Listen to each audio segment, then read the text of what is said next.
Assalamualaikum warahmatullahi wabarakatuh. Waalaikumsalam warahmatullahi wabarakatuh. Alhamdulillah, puji syukur kepada Allah Subhanahu wa taala. Salawat dan salam tetap ke baginda Nabi Muhammad sallallahu alaihi wasallam, karena Nabi adalah sebagai panutan kita bersama sesuai dengan ayat Al-Qur'an yang sudah menjelaskan laqad kana lakum fi rasulillahi uswatun hasanah. Pemirsa, sahabat TVNU Medan, dimanapun berada, semoga dilindungi oleh Allah Subhanahu wa Ta'ala dan sukses menjalankan aktivitasnya sehari-hari. Amin, amin ya Rabbal Alamin. Dalam acara kali ini, kita akan mengangkat tema Menakar Politik Kota Medan tahun 2024 yang akan dibahas oleh narasumber kita yang sudah berhadir di hadapan kita bersama, Dr. Aminuddin MA, yang sudah Komisioner Bawaslu Deli Serdang tahun 2018 sampai 2023, juga dosen Fakultas Usuluddin dan Studi Islam UIN Sumatera Utara Medan, program studi Pemikiran Politik Islam S2. Dan kali ini mudah-mudahan dengan acara Menakar Politik Kota Medan tahun 2024 dalam acaranya yang disiarkan oleh TVNU Medan, semoga sangat bermanfaat untuk kita semua. Dan mari kita mendengarkan sebagai narasumber sahabat Dr. Aminuddin MA. Kepada sahabat kami persilahkan. Baik, Assalamualaikum warahmatullahi wabarakatuh. Terima kasih sudah mengundang ke TVNU Kota Medan pada kesempatannya yang sangat luar biasa ya. Sehingga saya dapat memberikan sedikit informasi terkait masalah pemilu, masalah politik, dan masalah dinamika politik yang ada di Kota Medan pada periode pemilu tahun 2024. Terima kasih Pak Dokter yang sudah memberikan nanti informasi-informasi tentang menakar politik Kota Medan tahun 2024, atau bagaimana analisis oleh sahabat atau Pak Dokter tentang pemilihan nanti di 2024, siapa sosok-sosok yang harus kita, seperti apa sosok yang harus menjadi pemimpin di Kota Medan. Apakah ada yang lebih menarik daripada wali kota saat ini? Oke, terima kasih Pak Dokter. Bagaimana kabarnya Pak Dokter? Alhamdulillah baik, terima kasih. Alhamdulillah. Dengan sesibuk-sibuk apapun acara, tapi terima kasih Pak Dokter sudah hadir dalam acara kita dalam yang disiarkan oleh TVNU Kota Medan. Siap. Bagaimana tanggapan Pak Dokter tentang masalah pemimpin di masa yang akan datang atau tahun yang akan datang? Kan pemilih bentar lagi akan dilaksanakan di Kota Medan. Seperti apa pandangan Pak Dokter? Baik, terima kasih kepada Bapak Khairul Huda pada kesempatan hari ini. Pertemuan yang sangat luar biasa bisa memberikan pencerahan bagi masyarakat Kota Medan khususnya, kemudian bagi masyarakat NU dimanapun berada, khususnya di Sumatera Utara. Baik, perlu saya sampaikan bahwa pemilu ini merupakan sarana kedaulatan rakyat untuk memilih seorang pemimpin. Bahwa dalam waktu dekat di tahun 2024 itu sekitar di bulan November akan dilaksanakan pemilihan gubernur, bupati, wali kota yang ada di seluruh Indonesia. Terkait dalam hal ini, kita juga harus mengulik kira-kira bagaimana respon pasca pemilu yang sudah dilaksanakan pada tanggal 14 Februari tahun 2024 ini, karena kalau kita lihat dari pemilu yang sangat luar biasa ini, banyak perubahan-perubahan orang yang memilih, kemudian tanggapan masyarakat bagi yang terpilih, kemudian bagian incumbent yang sudah terpilih kembali dalam proses pemilu. Nah, ini sarana kedaulatan rakyat untuk memilih seorang pemimpin ini perlu kita telaah lebih mendalam, kira-kira masyarakatnya puas atau tidak, masyarakatnya menginginkan pemimpin itu atau tidak. Nah, menarik tadi pertanyaan Pak Huda yang menyatakan bahwa bagaimana pemilu yang akan datang ini. Tentunya kita mengharapkan sebagai sarana kedaulatan rakyat untuk memilih pemimpin, tentunya masyarakat menanti dan menunggu kira-kira siapa sosok. Ini pasca 14 Februari hari pemungutan suara.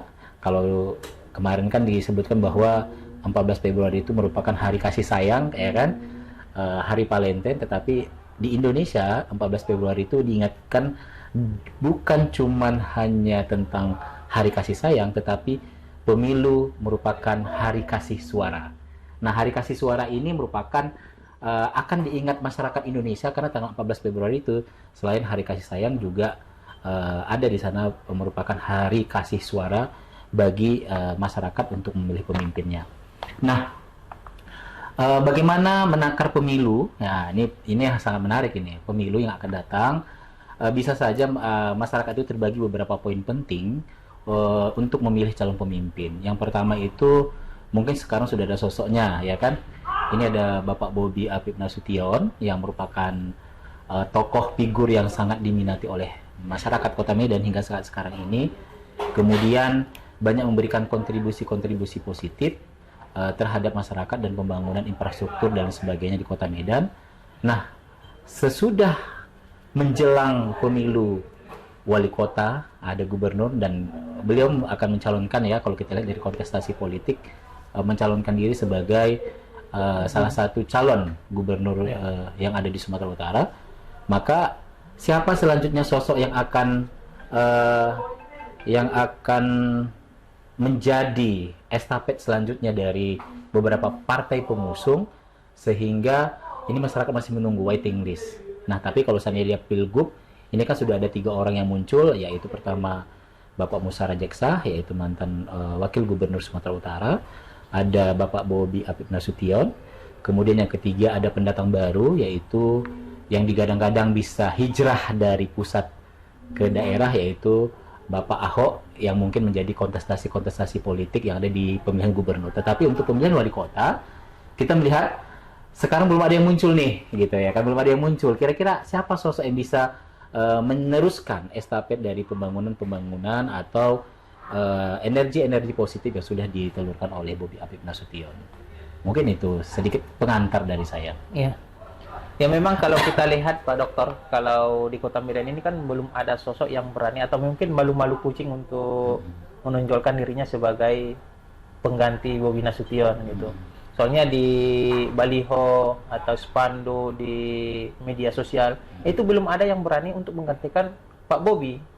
Nah, kalau misalnya ada yang berani, apakah ada efek sampingnya untuk pemilihan ke depannya, atau memang orang itu harus izin dulu kepada Pak Bobi? Karena kita lihat kan Pak Bobi ini adalah menentunya presiden saat ini. Baik, ini pertanyaan sangat mendalam ini ya, karena kebijakan-kebijakan politik itu ternyata juga berpengaruh terhadap kebijakan nasional ya. Kebijakan nasional ini juga bisa berpengaruh terhadap kebijakan beberapa daerah, khususnya di Sumatera Utara ataupun di beberapa daerah, khususnya ibu kota yang notabene merupakan masyarakat yang heterogen gitu kan. Nah, perlu kita melihat dan menelaah bahwa setiap perilaku politik seseorang itu sebaiknya memang ada sosok yang akan dimunculkan. Tetapi hari ini di luar dari pemilihan gubernur Sumatera Utara, ternyata juga di Kota Medan ini perlu tanda kutip yang sangat besar ini. Ternyata sosok Bobi ini sangat masih memiliki energi positif bagi masyarakat Kota Medan, sehingga beberapa tokoh yang akan dimunculkan seperti beberapa anggota dewan yang mungkin yang kemarin ada Ikhwan Ritonga gitu kan. Kemudian ada beberapa tokoh dari Partai Keadilan Sejahtera mungkin gitu kan. Nah, ada mungkin beberapa tokoh dari PDIP mungkin dan lain sebagainya. Tetapi hingga sekarang kita bisa melihat beberapa media, karena tampilan media yang ada di Kota Medan ini belum bisa gitu kan, belum bisa memunculkan siapa kira-kira tokoh yang akan maju untuk berkontestasi dalam pemilu yang ada di Kota Medan. Jadi kita hanya bisa menunggu, kira-kira nanti mungkin bisa sesi selanjutnya kita bahas sudah siapa kira-kira penentuan atau pendaftaran, karena sekarang ini kita bisa menyaksikan bahwa ada juga beberapa tokoh yang sudah memulangkan formulir ke beberapa peserta pemilu, ada yang sedang masih mengisi formulir gitu kan, dan nanti juga bisa berpengaruh terhadap perolehan kursi. Nah, ini termasuk juga nih perolehan kursi yang ada dan akan dilantik di Kota Medan. Misal anggota dewannya misalnya dari PDIP mengusung siapa, kemudian dari Gerindra mengusung siapa, kemudian dari partai yang lain juga mengusung siapa. Nah, nanti dari sini kita bisa dapat mengakumulasi kira-kira siapa tokoh yang mungkin dirindukan untuk pembangunan infrastruktur pembangunan pendidikan yang akan dipilih oleh masyarakat di Kota Medan. Kita tunggu saja sepertinya ya, karena peluang-peluang untuk jadi pemimpin di Kota Medan ini harus bisa juga berpengaruh terhadap kebijakan lokal, kebijakan daerah, juga ini membawa pengaruh kebijakan politik skala nasional ataupun skala internasional mungkin, karena banyak peluang-peluang bisnis yang ada di Kota Medan yang bisa menambah income untuk pembangunan infrastruktur dan pembangunan SDM yang ada di Kota Medan. Mungkin itu. Baik, terima kasih Pak Dokter yang sudah menjelaskan sebelumnya kan. Kalau kita lihat ya, Kota Medan ini kan banyak para ketua-ketua. Para ketua ya. Jadi ada yang mengatakan ketua koyak limpur gitu. Jadi kan kalau misalnya Kota Medan ini karena banyaknya ketua-ketua itu, apakah ada juga pengaruh siapa yang mencalon itu harus izin dulu daripada ketua-ketua atau gimana gitu? Ini sangat menarik ya, karena Kota Medan ini merupakan kota para ketua gitu ya. Jadi sesungguhnya kota para ketua ini itu dalam bentuk penghormatan terhadap seseorang. Sebenarnya secara gestur kebudayaan ini sebuah hal yang sangat luar biasa, karena kita siapapun dia yang penting ketua gitu ya. Jadi ini hal yang juga dianjurkan dalam agamis untuk menghormati orang lain.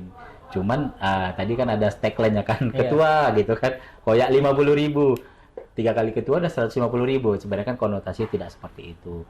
Nah, pengajuan seseorang terhadap calon pemimpin yang ada di Kota Medan ini sebenarnya adalah bagaimana pengusungan dari peserta pemilu, yaitu partai politik, mengusung beberapa orang yang ingin dicalonkan. Nah, dari beberapa poin ini tentunya anggota dewan ini atau peserta pemilu atau yang disebut dengan partai politik juga memiliki bagian yang sangat penting untuk memutuskan kira-kira siapa sih sebenarnya calon yang mereka usung. Nah, hingga saat sekarang ini formulir-formulir yang sudah disebarkan itu kita belum tahu nih siapa kira-kira partai politik yang diusung yang akan dilantik nanti para anggota dewan ini, kira-kira calonnya siapa. Kita juga akan menunggu.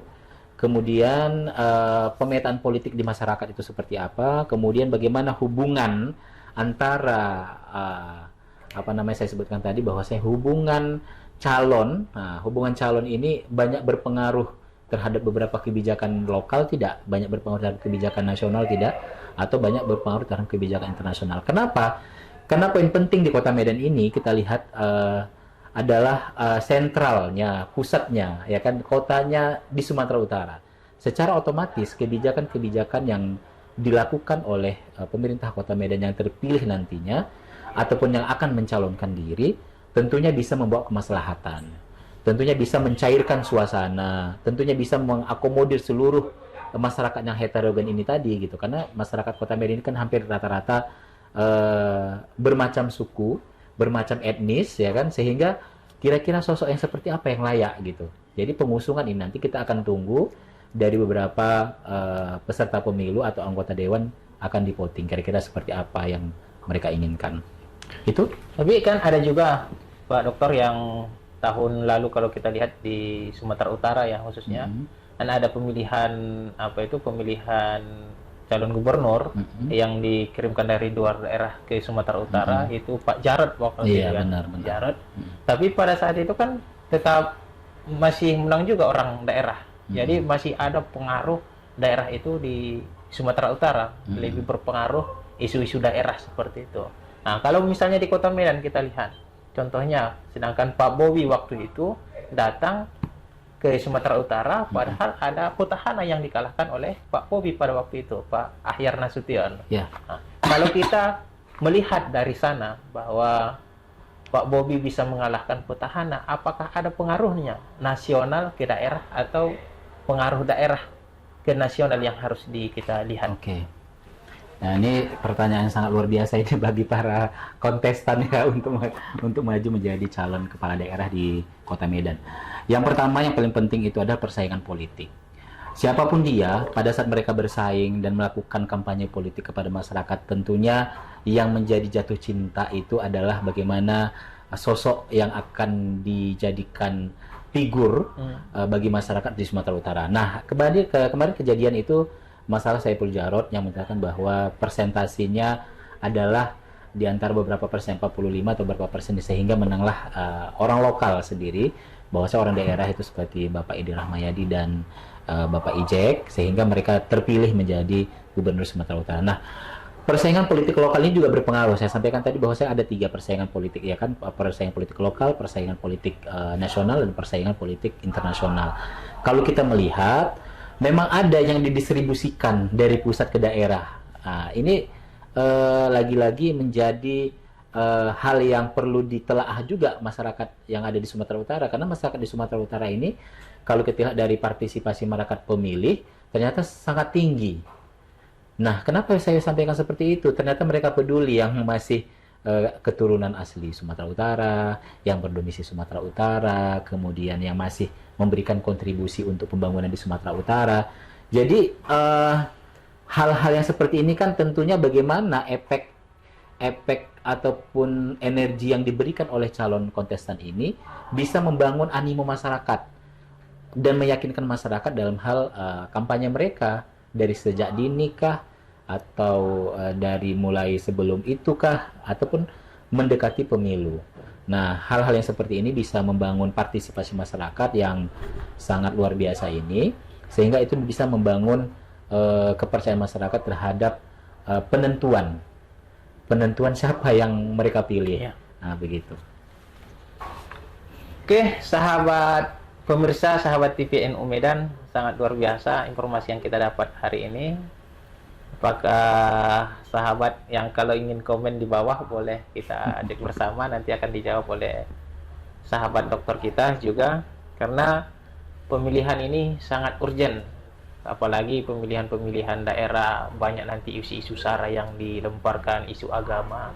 Tapi kan dalam pemikiran politik Islam itu kan sebenarnya tidak boleh itu, Pak Dokter.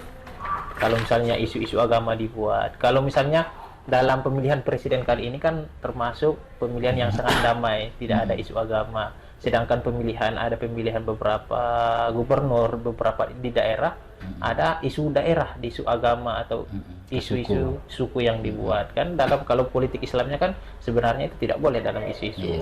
Nah, kalau misalnya analisis pendapatnya Pak Dokter itu ke depannya di Sumatera Utara, khususnya di Kota Medan, bagaimana itu? Karena Kota Medan kan banyak etnis, banyaknya suku-suku yang ada di Kota Medan. Baik, terima kasih. Ini juga kita mencerdaskan para pemilih ya yang ada di Kota Medan dan khususnya di Sumatera Utara juga. Nah, pemilu yang kita harapkan itu adalah pemilu yang damai, pemilu yang berintegritas, pemilu yang berkualitas, pemilu yang memiliki pemilu yang memiliki pemimpin yang dipilih masyarakat untuk mendengarkan aspirasi-aspirasi masyarakat. Nah, pertanyaannya adalah bagaimana akhir-akhir ini kan memang pemilu yang ada di Indonesia khususnya tidak membawa polarisasi agama gitu ya kan.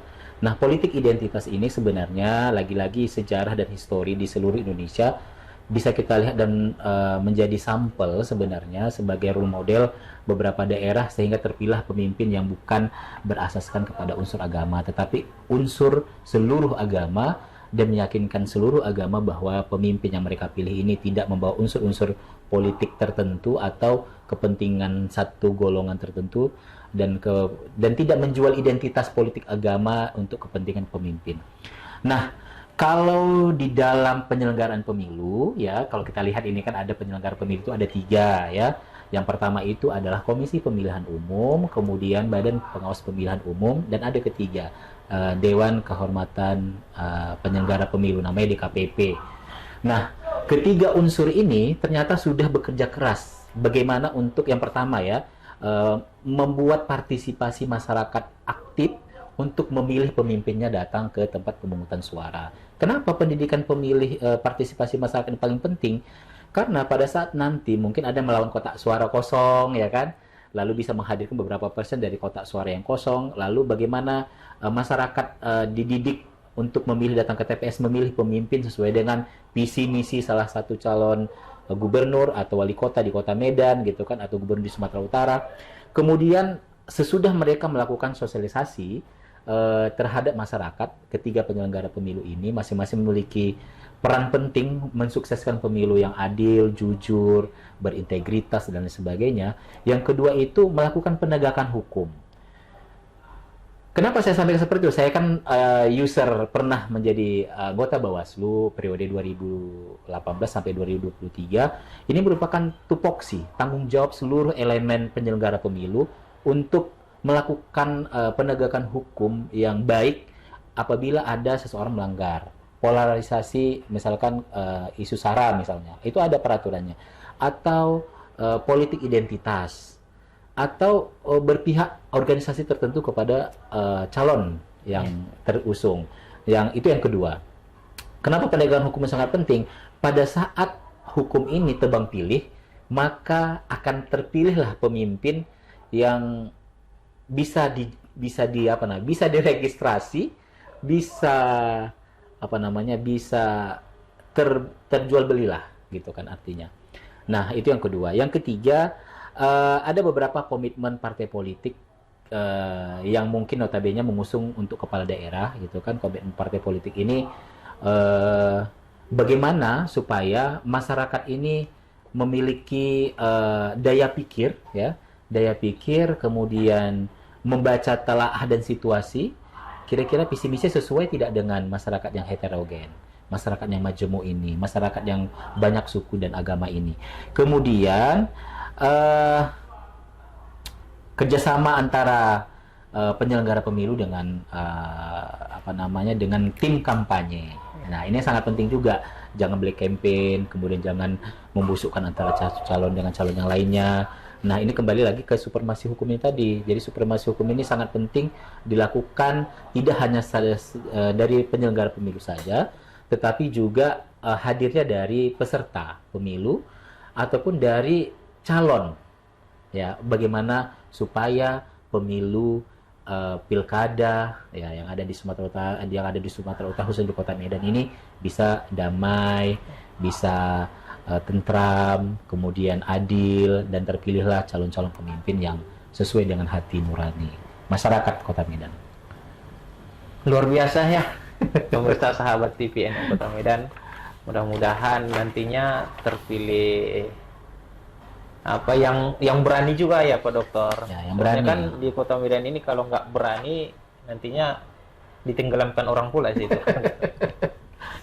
Apalagi di Kota Medan kan kotanya para ketua. Tapi gini Pak Dokter ya, kan ada itu istilah kotak kosong, ada istilah yang dijelaskan Pak Dokter tadi juga, ada pendaftar yang dari independen gitu kan. Tapi independen ini kebanyakan tidak lolos. Tapi lebih banyak yang melawan kotak kosong daripada independen. Itu kenapa bisa terjadi seperti itu? Nah, ini pertanyaan ada beberapa mungkin yang partisipasi pemilu sebenarnya. Nah, tadi pertanyaannya bagaimana kok kalah sih kotak kosong? Tapi ada beberapa daerah khususnya di Indonesia ini, kalau nggak salah saya di bagian ada tulisan saya sebenarnya saya lupa. Tapi itu yang menang kotak kosong gitu. Ya, kebetulan sampelnya itu adalah Kabupaten Deli Serdang, gitu ya. Kenapa sih kok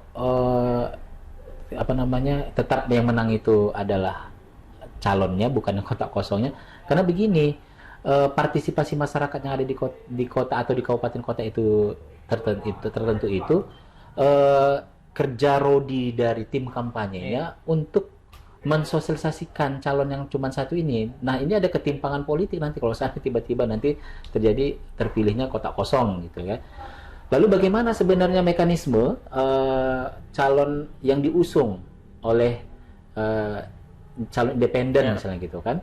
Nah, kalau kita melihat regulasi tentunya ada di peraturan KPU gitu kan, kemudian pengawasannya ada peraturan Bawaslu, itu menyatakan bahwa menyiapkan ada beberapa mekanisme atau aturan sehingga calon independen ini harus menyiapkan beberapa berkas administrasi yang notabene itu harus lengkap.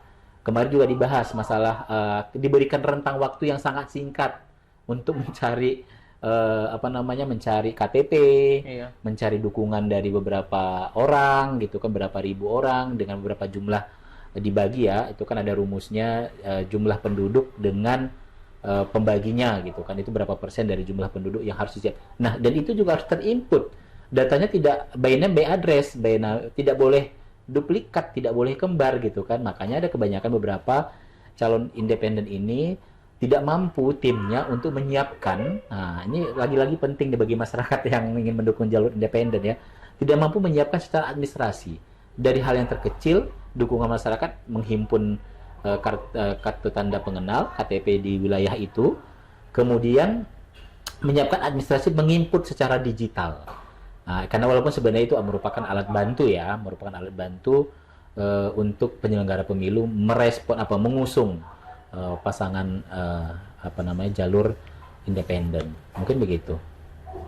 Tapi ujung-ujungnya kalau di Sumatera Utara kita lihat kan masih menang yang ada daripada lawan Iya, kota kosong itu. betul. Apalagi kan di Kota Medan belum pernah itu. Belum. Untuk Yang ada Deli melawan Serdang. Deli Serdang.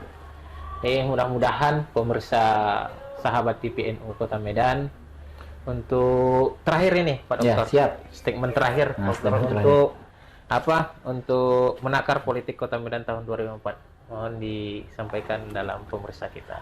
Baik, terima kasih pemirsa sahabat TPNU Kota Medan. Ada beberapa hal yang ingin saya sampaikan untuk mengajak seluruh masyarakat peduli terhadap politik, karena menurut beberapa tokoh barat mengatakan seorang manusia itu adalah orang yang politik gitu ya. Jadi kita mengajak seluruh masyarakat nantinya siapapun pemimpin yang telah diusung oleh beberapa peserta pemilu harap untuk berpartisipasi aktif memilih pemimpin yang ingin menyuarakan aspirasi masyarakat. Kita tidak boleh golput ya. Ini sangat tidak disarankan, dalam Islam juga seperti itu, jangan golput. Cobalah untuk ikut berpartisipasi memilih siapa kira-kira pemimpin yang layak untuk menyampaikan aspirasi. Ada beberapa poin penting.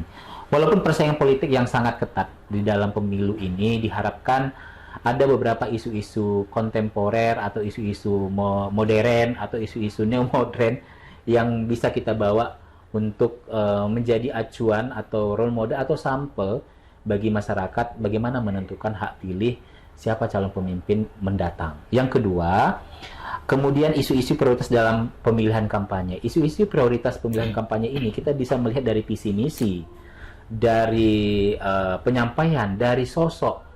Kemudian siapa kira-kira tim kampanye pendukung dari beberapa instansi, dari beberapa organisasi, dari beberapa tokoh masyarakat, dari tokoh agama, tokoh adat dan sebagainya. Kemudian partisipasi masyarakat bagi calon calon pemimpin. Nah, ini diharapkan juga ini. Kita juga harus ya, sebagai politik Islam memberikan saran kepada calon pemimpin ini pada saat sudah melakukan tim kampanye ini jangan menyampaikan itu tadi saya sampaikan isu sara, politik identitas, walaupun sebenarnya tidak bisa dipungkiri ya beberapa, tapi mengurangilah persenannya sehingga tidak terjadi percekcokan di antara suku A dengan suku B, agama A dengan agama B. Kemudian yang keempat adalah pengaruh dinamika politik ini. Pengaruh dinamika politik karena kepentingan politik di Sumatera Utara, kepentingan politik di Kota Medan ini sangat berpengaruh terhadap kebijakan politik daerah khususnya di Sumatera Utara, berpengaruh terhadap kebijakan politik nasional, kemudian berpengaruh dalam kebijakan politik internasional. Karena Sumatera Utara merupakan kunci. Nah, ini kunci juga nih. Merupakan kunci kesuksesan Indonesia juga karena ada beberapa persaingan industri yang ada di Sumatera Utara, kemudian perkebunan gitu kan, kemudian pendidikan yang sangat besar di Sumatera Utara. Ini kan sangat berperan penting pada saat pemimpin terpilih. Jadi masyarakat bisa tercerdaskan dengan tadi yang saya bilang isu-isu visi, misi, kemudian rencana strategis mungkin sesudah terpilih dalam kurun waktu 1 tahun, 2 tahun, mungkin sampai program akhir kerjanya sebanyak 5 tahun.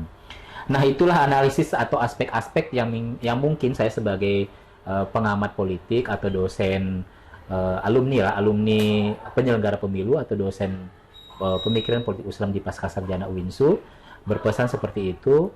Apabila masyarakat sudah menemukan sosok yang bisa menyampaikan aspirasi-aspirasi, jangan menyebarkan isu-isu politik yang bisa memunculkan perpecahan, perdebatan, dan lain sebagainya. Terima kasih Pak Huda. Terima kasih Pak Dor sudah menjelaskan sangat luar biasa di hadapan kita bersama. Mudah-mudahan masyarakat Kota Medan bisa memilih dengan cerdas untuk pemilihan yang akan datang. Mungkin itu aja yang dapat kami sampaikan. Wallahul muwaffiq ila aqwamit thoriq. Assalamualaikum warahmatullahi wabarakatuh. Waalaikumsalam warahmatullahi wabarakatuh.